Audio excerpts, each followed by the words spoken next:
Hüseyin,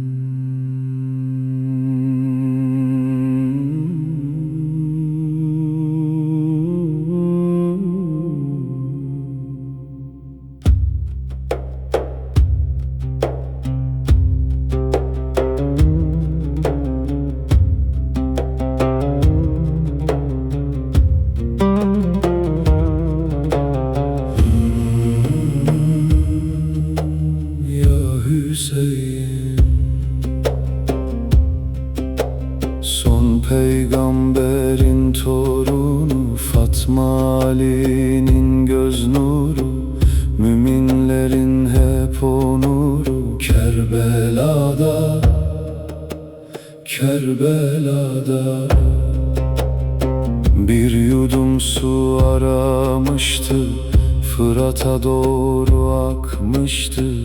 Akan sular bulanmıştı Kerbela'da, Kerbela'da. Ali Ashar minik candı, göğe doğru miraçlandı. Hüseyin'in Ali başı Kerbela'da, Kerbela'da.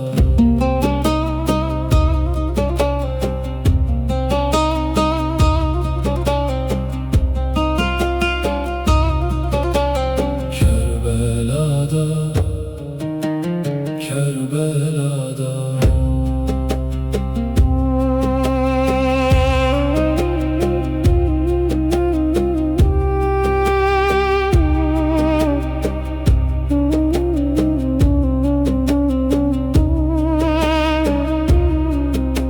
Zeynep yüreği dağlandı, gözlerden yaşlar çağladı. Çölde feryat yankılandı Kerbela'da, Kerbela'da. Fırat halkana boyandı, feryat dağlara dayandı. Güneş hicran ile yandı Kerbela'da, Kerbela'da.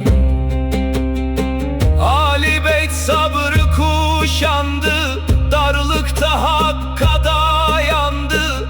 Ekserse gaflete daldı Kerbela'da, Kerbela'da.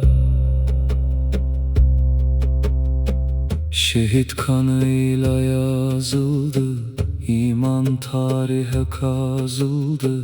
Merhametsizlik saçıldı Kerbela'da, Kerbela'da.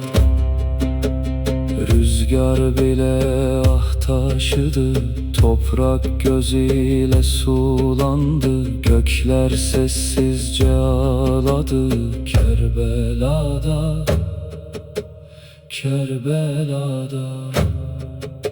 Son peygamberin torunu,